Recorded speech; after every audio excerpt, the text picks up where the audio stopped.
Hi, welcome to Scherable. I'm your host, Bill Scherable After Dark on a Monday night. Want to talk about South Carolina. I know the hot topic today is probably Supreme Court, uh, but I'm fascinated with what's going on in South Carolina because it's the one thing I got right in the primary. I said very early on South Carolina was going to matter more than Iowa, and that was borne out. But it's looking like the one thing I got wrong about the general election, specifically that I was counseling people, in the summer when Jamie Harrison was racking up the most money of all the Senate candidates. I kept saying this is not the most competitive race by a long shot. This is down at the bottom with Kentucky. You should be putting your money into Kansas or Iowa or Georgia or North Carolina and some such. And not that those other races aren't competitive, because they are, but this was a case where putting your money on the sleeper helped make the race more competitive. And typically, I would argue, and generally speaking, would argue that money is a little overrated. Biden won Super Tuesday without having anywhere close to the most money. Donald Trump was wildly outspent by Hillary Clinton in 2016. Money without message, money without a fertile ground for a majority coalition. Money is not a magical ingredient that automatically gets you votes. But I had the impression that South Carolina was just too deeply conservative to flip. And that was borne out not just by the long history of South Carolina. There's been no Democrat that's won statewide in South Carolina for about 20 years. When you talk about governor or Senate or even attorney general, I think there's a superintendent of schools that was a holdover that won in 2004, I believe it was. Otherwise, there's no evidence of a lot of trend there. But what I missed was the out-of-state migration coming into South Carolina. It's got the fifth most people, new residents from other states. And that appears to be contributing to a blue trend that is parallel to what's going on in Georgia and North Carolina. And you could pick it up in 2018 because Joe Cunningham won South Carolina 1. I kind of took that as a bit of a fluke. Maybe that coastal area, that wealthy coastal area, is getting a little bit more blue, but you can't extrapolate that statewide. And now maybe I would have been right if it was just about money and the demographics might be going a little bit blue, but not enough to really make a big difference in 2020. Then you have to add in the fact that Lindsey Graham is a bit of a flawed candidate. He has Republicans that don't like him because they think he's not conservative enough.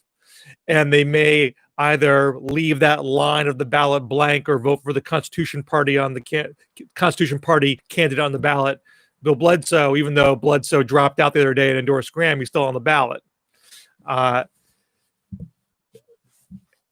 And on top of that, you have Joe Biden as your ticket topper, who is doing well with college-educated suburbanites, particularly right-leaning ones who are, Romney-type voters who are gradually coming over, and is doing better than Hillary Clinton did and Barack Obama did in a lot of cases with white working class, white non-college voters. So you have a lot of elements coming together.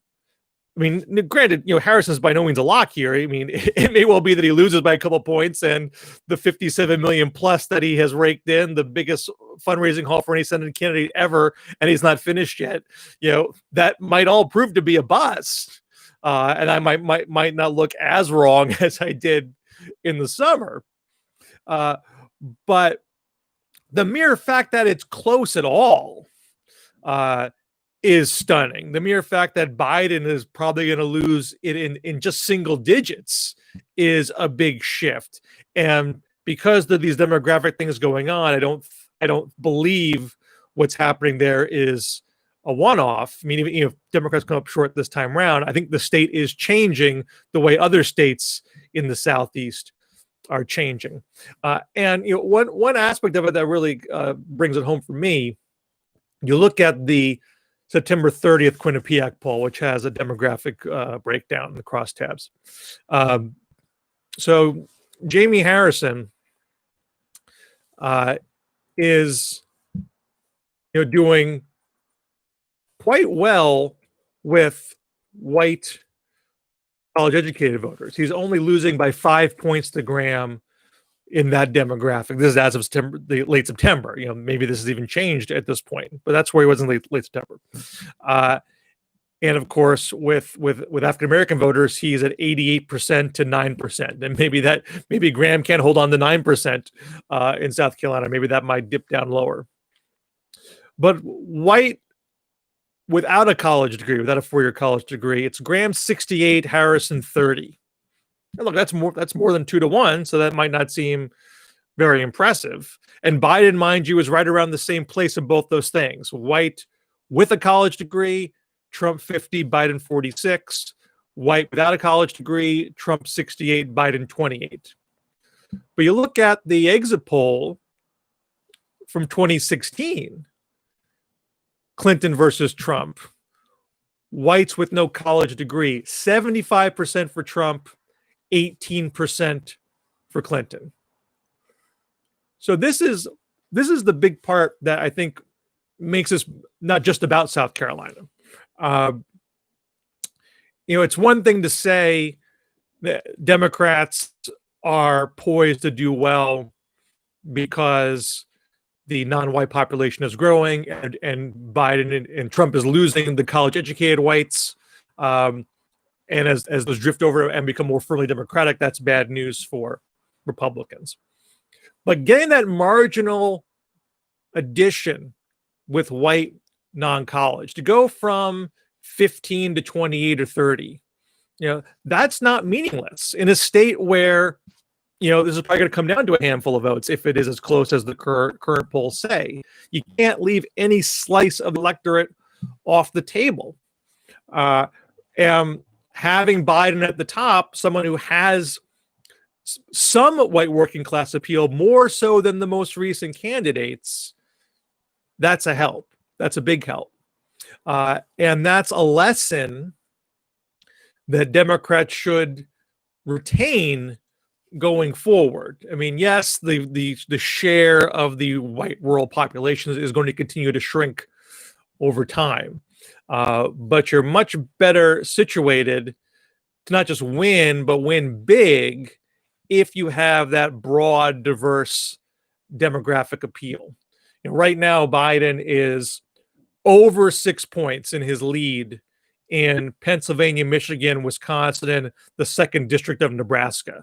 That's according to both Real Clear Politics and 538 in their poll averages. So right then and there, that's enough for 270 electoral votes. That's 279. And of course, we're in mid-October. It's about 3 weeks. Things can change. Late developments happen and all that. But that would be a pretty big swing, in my opinion, in that short period of time, considering, not that's never happened before. Hillary Clinton was up around 7 after the Access Hollywood tapes. But when you have an unpopular incumbent for a long time, a sense of continued chaos. The thing that was going to benefit Trump would be a sense of the virus lifting and the economy improving, not new news of layoffs and a coronavirus spike. So the ingredients of a comeback are not readily apparent by any stretch. And you got a pretty healthy lead in enough key states to win, not to mention the states Biden could be winning. That would make it a bona fide landslide. These analyses are never intended to make you complacent. It's to make you excited to run up the score. And one place Democrats could well run up the score is South Carolina. I'm going to leave it on that note for a short and sweet 10-minute shareable, and I will catch you for another episode later this week. Please remember to subscribe, and if you want to support this financially, you can go to patreon.com/BillScher, BILLSCHER. Thanks, everybody. Have a good night.